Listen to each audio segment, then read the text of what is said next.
So hey all, progress is being made. I have a few things to talk about, but this is going to be a short one, in part because I'm also working on con preparations for the upcoming Star Trek Las Vegas. It will be our fourth, but I'm going to save most of that for the actual video on preparations for the convention. But so far things are looking like they're all on track. Just about everything is set. We're in the final preparation stage, and with luck, we won't have any issues. I mean, usually we don't, but you never know. Hopefully, none of the guests that we have booked will cancel. That's always a concern. Usually, I have a sufficient amount that there's enough ways to compensate. And I mean, if I'm kind of hoping for a couple more that I need, but in the event that that doesn't happen, then that's okay too. I mean, I think it'll be good either way. But I'll talk about that more in an actual video on the subject. In writing news, things are going pretty well. I am currently working on two projects. The primary project, of course, is Winterfall 2, also titled Cold Front, and it is going pretty well. I've been working on the first chapter from Act 3, which deals with the things after the inevitable downturn, as they say. But it's more than it's. I'm past the halfway point, which is a big milestone. So progress is happening, and although I don't know how much more I'm going to get done before we go to Vegas, it's working pretty well. So as long as I keep making steady progress, I'm hoping to finish it by the end of October. Also, hopefully by then I will have the first one prepared for release around that time. And my goal is to try and, when I finish the first one, start prep on releasing the second. And by then work on finishing a couple of projects that have been stuck at 90 to 95% for a while that I just haven't worked on, because one of them is an anthology of Blue Moon stories, which will sort of fill in a little bit of the history of the world, and also to hopefully address the long absence between the first and the second book, because it's going to be, I have worked out a production schedule, and it is going to be a while before I actually get around to writing Blue Moon 2, because I have some of it written, just the very beginning parts, but there's a lot that I still need to restructure with a lot of these projects. But at least when I'm doing it this time, I think I can do it and have it get finished. This planning software really has helped a lot in keeping everything's in one place, keeping everything making sense, and making it easier for me to focus and stay focused and just enjoy the process. So it's made a big difference for me, and I think that I am finally getting to the point where I will be able to start regularly releasing projects. Once I figured out how to do the self-publishing thing again, then we just go from there, and one step at a time. And if things go further than that, we will see. I have some plans, but nothing I want to talk about at this time, because it's still in the very in the future stage. I'm kind of at that zone where it's like I'm not really planning anything big until after we come back from the Star Trek convention, at which point I will be prepping and discussing my next furry convention. We're only going to do one this year, but next year plans will be reevaluated further, and we will figure out exactly what we or I am doing. Let's see. Well, I guess I've already been talking about writing news, but I am also working on a short story project, which I think is going. Well, I started off pretty well. I finished about 2 pages of it. I don't know exactly how long it's going to be yet, or exactly what I'm going to do, but I kind of wanted to talk a little bit more about what inspired Ellie to join the train, and that's kind of what this one is focusing on. So we'll see, because I mean a lot of the I think what I'm trying to do with the short stories, with some of the short story projects, is to fill in the gaps that are not answered during the flow of the novel, that you don't have time to answer during bigger projects, because they would interrupt the the the flow of the plot line and such.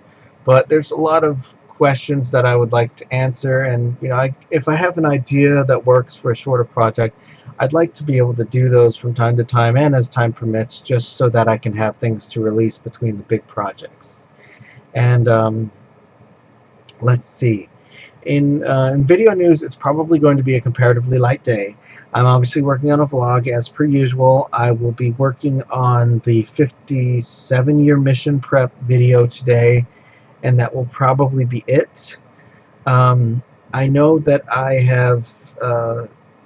need to work on the script for Scars of the Golden Dancer, that I also need to work on the audio for Act 4, but probably based on what I know I have to work on today, that will probably start next filming session, which will be the last one before I leave, and then finish when I come back. I think I should have enough time for that to work, because I work pretty far in advance, so I think we should be fine. But mostly I just don't feel like doing a lot today, and I think that these 2 videos will probably be enough. Maybe I'll do the audio for the 3rd one if I feel like it, but I don't necessarily think that's going to happen. I think I probably just like to record the audio for Scars and for Act 4 at the same time, and then do the video plate for it in the subsequent filming. But anyway, that's what I'm working on today in terms of video stuff. Books I am reading. And this is probably going to be the last segment for today, because I have a lot of other things to discuss, but most of them are related to the convention, so they will be in that video, which you will see probably sooner than you would have seen this video, because the release schedule is a little bit weird. The vlogs are somewhat further in advance, and the con prep video will be talking about this, so it'll be in reverse release order anyway. But books I'm reading, I am still working on More Beautiful Than Death, which is the Kelvin novel set in the Star Trek universe of J.J. Abrams' 2009 films. And I mean, so far I think that I've enjoyed the skill at which the author has managed to capture the alternate universe, rather than because I know he's written for Prime version of the characters, and I don't know if he's written for the Strange New Worlds versions yet or not. I don't remember, but he's done really well with the Kelvin take on the universe. He kind of has managed to. He's always managed to do well about capturing the characters' voices. So it's like I hear Anton Yelchin when Chekhov's talking. I hear Chris Pine when Kirk is talking, and it really kind of feels like this different version of the characters, which I give him a lot of credit for being able to do so well. I've reached what I would probably consider to be the end of Act 3 twist. I don't know if I like it yet. It's kind of, I don't know, just a little weird. But I'm going to reserve judgment until I finish the book. I've got about 20% of it left to go, so we'll see how it ends, because, the ending is a lot. How a book ends really matters, how the author wraps it up. So we will see. So far, though, I mean, although I'll be happy to have read it, I think it'll be one of those ones that will not stick out in my brain as one of the ones that I really enjoyed and would want to reread. Scars of the Golden Dancer, I did finish that book. I do have a fair amount of notes. I mean, overall, I would say that, there's a lot of good things to say about it. I know that it won a couple of awards. I kind of think that it had some things that could need improvement, or things that I would have preferred, but I will discuss that in the actual review video. Again, considering it was like a first effort and that it took a long time, it was, major points for completing it. And, the cover was good, the characterization was good, but I'll get into all of that in another time. And the last thing is that I am reading the Red Vixen Adventures #4 in the anthology. I am making my way through a little bit at a time, and any of these projects that have, like, I guess, big chunks, I don't know. I don't think I've read an anthology of novellas before quite like that, but it's all good. I think my impression of RVA has gotten better as I went. I know that I had some comments about the first one, which now kind of feel there's a fly flying around. I kind of feel like it's a little outdated now that I've worked on some of the other pieces, and I am also thinking about. Well, I mean, I'll probably have some postscript comments given how long I'm taking to do the Red Vixen Avengers review and how many pieces it'll be shot in over a long period of time, which is converse to my usual reviews, which is typically read the book, do the review, and get it all done in one shot. But RVA and possibly When the World Was Young will be done in different parts over periods, so it will kind of maybe perhaps have the benefit of time. But I can also say that, well, I kind of think that the first RVA novella was not as complex as I would have liked it to be.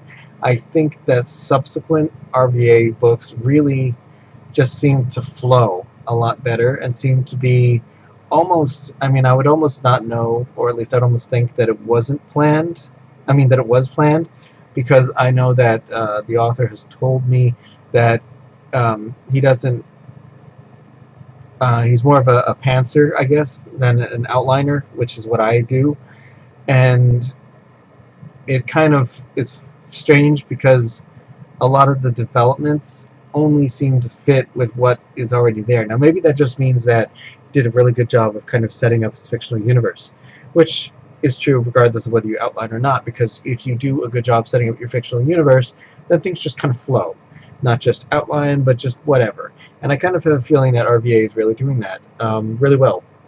And my opinion just keeps getting a little bit better with every chunk of the universe that I get exposed to. And, I'm kind of enjoying reading it with breaks in the middle, just because it gives you time to percolate and time to enjoy, and also stretches it out more, because this is definitely one of those fictional universes where I am enjoying being in and am enjoying spending time with the characters there. There have been some fictional universes where it's like I was rolling my eyes that it was just so something, so whatever, that I just couldn't wait to be done with it, or write my review about all the things that were wrong with it. And this is not one of them. I mean, I had some reservations about the first one, but in hindsight, they're not so bad. It's like I kind of would have preferred a little bit more complexity to the first one, just because there were some plot twists that I saw coming significantly in advance.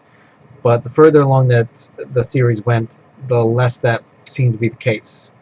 So, I can definitely say that it's it's a good series, and I look forward to the rest. But in any case, that's it for now. So I will talk to you all about Star Trek Las Vegas, or 57-Year Mission, and I'll catch you in 2 weeks. If you like werewolves, check out my book Blue Moon, available in paperback and ebook on Amazon. Thanks for watching. If you liked it, click the subscribe button and leave a comment below. Meow.